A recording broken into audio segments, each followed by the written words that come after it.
نحمده ونصلي على رسوله الكريم اما بعد فاعوذ بالله من الشيطان الرجيم بسم الله الرحمن الرحيم رب اشرح لي صدري ويسر لي امري واحلل عقدة من لساني يفقهوا قولي۔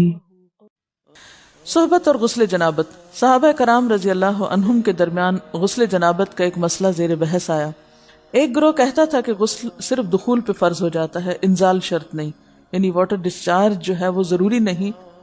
دوسرا گروہ بیان کرتا تھا کہ وجوب غسل کے لیے دخول کے ساتھ انزال بھی شرط ہے۔ یہ طویل مباحثہ کسی فیصلہ کن صورت پر منتج نہ ہوا۔ آخر قرار پایا کہ ام المومنین حضرت عائشہ رضی اللہ عنہا سے دریافت کیا جائے۔ حضرت عائشہ نے کہا کہ رسول اللہ صلی اللہ علیہ وسلم نے فرمایا، اذا جلس بین شعبها الاربع ومس الختان الختان فقد وجب الغسل۔ جب مرد عورت کی چار شاخوں کے درمیان بیٹھ جائے اور اس کا محل ختنہ عورت کے محل ختنہ کے ساتھ مس کرے تو غسل واجب ہو جاتا ہے۔ تو مسئلہ یہ ثابت ہوا کہ صرف دخول پر ہی مرد اور عورت جنبی ہو جاتے ہیں اور ان پہ غسل واجب ہو جاتا ہے، انزال یعنی منی کا نکلنا شرط نہیں۔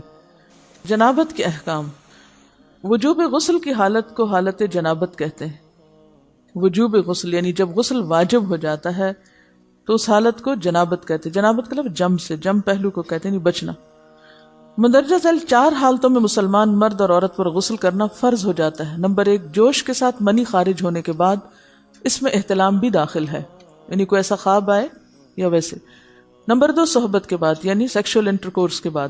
نمبر 3، حیض کے بعد۔ نمبر 4، نفاس کے بعد یعنی بچے کی پیدائش کے بعد۔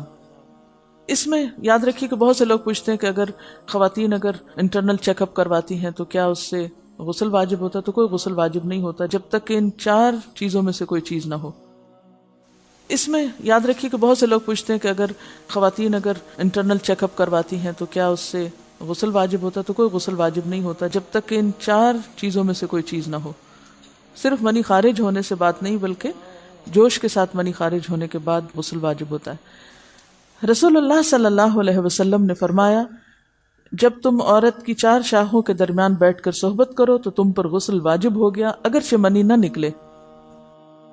آپ نے غور کیا ہوگا کہ طہارت کے مسائل بہت تفصیل کے ساتھ اور اپنے اندر بہت ڈیٹیلز رکھتے ہیں، اور بہت سے موضوعات ایسے ہیں کہ جو انسان کی ظاہری زندگی نہیں بلکہ اس کی نجی اور ذاتی زندگی سے متعلق بھی ہیں، لیکن اس طرح پبلکلی ان کو پڑھانا اور ان کو سکھانا یہ بھی ایک ضرورت ہے، کیونکہ آپ صلی اللہ علیہ وسلم نے انصار کی خواتین کی تعریف کی کہ انصار کی خواتین کتنی اچھی ہیں جنہیں حیا دین کا علم حاصل کرنے سے نہیں روکتا۔ تو سوال یہ پیدا ہوتا ہے کہ آخر اتنی تفصیلات کیوں؟ اور بعض لوگ اس کو ناپسندیدہ قرار دیتے ہیں، تو ایسا کرنا ناسمجھی کی علامت ہے۔ ہم دیکھتے ہیں کہ انسان اگر اللہ کے بتائے ہوئے طریقے کے مطابق زندگی بسر کرتا ہے تو اس میں خیر ہی خیر ہے، اور وہ صرف خیر اس کی اپنی ذات تک نہیں رہتی، بعض اوقات دوسروں کی بھلائی کا ذریعہ بھی بن جاتی۔ عورت کو بھی احتلام ہوتا ہے۔ ام المومنین حضرت سلمہ رضی اللہ عنہا روایت کرتی ہیں کہ حضرت ام سلیم نے رسول اللہ صلی اللہ علیہ وسلم سے کہا، اے اللہ کے رسول، یقیناً اللہ حق سے نہیں شرماتا، یعنی حق بات اور ایک ضروری بات جو ہے اس کو واضح کرنا ضروری ہوتا ہے، اور اس معاملے میں شرم سے کام نہیں لینا چاہیے، کہیں ایسا نہ ہو کہ انسان انجانے میں غلط کام کرتا رہے۔ تو یہ کہہ کر انہوں نے مسئلہ پوچھا، کیا عورت پر غسل ہے جبکہ اس کو احتلام ہو؟ آپ نے فرمایا ہاں، لیکن جب پانی کا نشان دیکھے یعنی منی دیکھے۔ اس پر حضرت ام سلمہ نے شرم سے منہ چھپا لیا اور عرض کیا، اے اللہ کے رسول، کیا عورت کو بھی احتلام ہوتا ہے؟ آپ نے فرمایا ہاں ہوتا ہے، تیرا داہنا ہاتھ خاک آلود ہو، یعنی یہ ایک پیار کی ڈانٹ تھی۔ اور اس میں ہو سکتا ہے کہ مزاج کا فرق ہو، بعض خواتین کے ساتھ ایسا نہ ہو اور بعض کے ساتھ ایسا ہو، لیکن اس میں جو اصل چیز ہے وہ ایکسیسو واٹر ڈسچارج ہے۔ اس میں کہیں ایسا نہ ہو کہ لیکوریا وغیرہ کے ساتھ اس کو ریلیٹ کر دیا جائے، دونوں چیزوں میں فرق ہے۔ اور احتلام جو ہے وہ سوتے وقت ہوتا ہے، یعنی سو کر اٹھنے پر اگر انسان اپنے کپڑوں پر زیادہ ڈسچارج دیکھے، خواہ کوئی خواب یا کوئی فیلنگ یاد نہ بھی ہو، تو پھر غسل کرنا ضروری۔ معلوم ہوا کہ عورت یا مرد نیند سے اٹھ کر اگر تری یعنی نشان منی دیکھیں تو یہ احتلام کی علامت ہے، لہٰذا ان پر غسل کرنا فرض ہو جاتا ہے. اور اگر احتلام کی کیفیت انہیں یاد ہو لیکن نشان نہ پائیں، یعنی خواب یاد ہے لیکن کوئی سامنے علامت نہیں، تو غسل فرض نہیں ہوگا. ایسی صورت میں شک کی ضرورت نہیں ہے کہ نہیں وہ میں نے خواب دیکھا اور مجھے خواب بالکل صحیح یاد ہے تو مجھے نہانا چاہیے. نہیں، محض خواب پر نہیں نہایا جائے گا جب تک کہ فزیکلی کوئی ایسی چیز سامنے دیکھی نہ جائے. حضرت ام سلمہ روایت کرتی ہیں کہ میں نے کہا، اے اللہ کے رسول صلی اللہ علیہ وسلم، میں اپنے سر کے بال خوب مضبوط گوندتی ہوں، کیا میں انہیں غسل جنابت کے وقت کھولا کروں؟ آپ نے فرمایا، ان کا کھولنا ضروری نہیں، تیرے لیے یہی کافی ہے کہ 3 لپ پانی اپنے سر پر ڈالے، پھر اپنے سارے بدن پر پانی بہائے، پس تو پاک ہو جائے گی. یعنی بالوں کی جڑیں بھیگنا، سکن بھیگنا ضروری ہے، سارے بال کھولنا ضروری نہیں ہے. جنبی کے بالوں کا مسئلہ.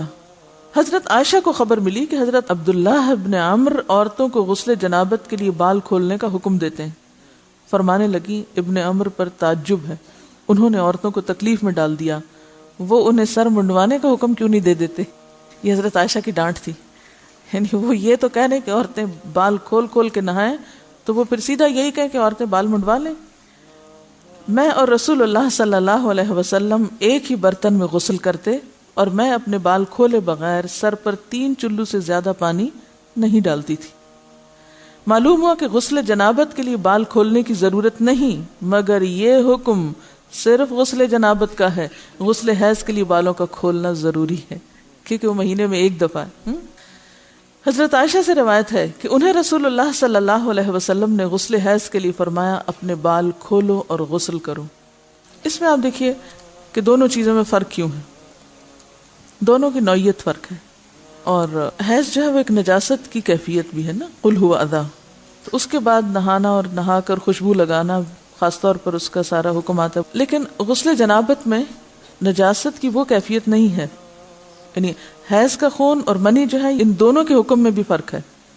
ٹھیک ہے نا. بعض علماء کے خیال میں جو منی ہے اٹ سیلف وہ ناپاک چیز نہیں ہے، اگر کسی کپڑے وغیرہ کو لگ گئی تو وہ کپڑا ناپاک نہیں، اگر اس کو خشک ہونے پر کھرچ کے صاف کر دیا جائے تو کپڑا صاف ہو جائے گا.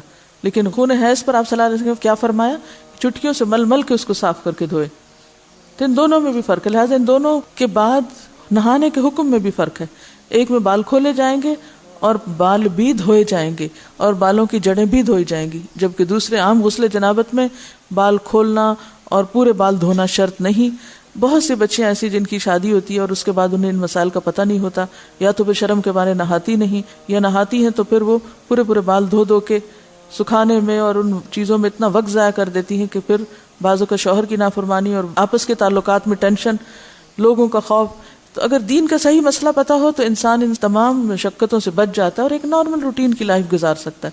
اس میں کیا صرف 3 کپ پانی، 3 لپ پانی، یعنی 3 دفعہ کیونکہ اگر ایک دفعہ ڈالنے سے پوری طرح نہیں بھیگا تو آپ یہ بھی کر سکتے ٹیپ کے آگے سر کر کے تو ساری اسکن جو ہے سر کی اس کو آپ گیلا کر لیں، پیچھے سے بال جو ہیں اگر لمبے ہیں تو ان کو ایک طرف کر دیں تاکہ پورے بال نہ دھونے پڑے، نہ سکھانے پڑے اور نہ خشک کرنے پڑے، اور باقی جسم پہ پانی بہا لیں. دوسری صورت یہ ہے کہ مگ میں پانی لے کے تو اس کو آپ تھوڑا تھوڑا کر کے پورے کو ایک دفعہ کریں، پھر اس کے بعد دوبارہ کریں اور تیسری دفعہ رول کر کے بالوں کو پیچھے سے شاور کیپ ڈال لیں اور باقی جسم پھر دھو لیں. شاور کیپ سے کیا ہوتا ہے عام طور پر کہ پیچھے کے جو سارے لمبے بال ہیں پھر وہ نیچے گر کے گیلے نہیں ہوتے، وہ آپ کے سر پہ ہی ٹک جاتے ہیں. تو سر کی اسکن دھوئیں اور بالوں کو جوڑے کی شکل میں باندھ کے اوپر شاور کیپ پہن کے پھر باقی جسم کو اچھی طرح دھو لیں. تو اس میں آپ دیکھیں کہ جب بالکل سر کے سکن کا حصہ ہی تر ہوگا، اور یہ 3 دفعہ کرنا ہوگا، ایک دفعہ سے نہیں کام چلے کہ 3 دفعہ کرنا تاکہ کوئی بھی بال برابر جگہ سکن کی خشک نہ رہ جائے. تو اس سے کیا ہوگا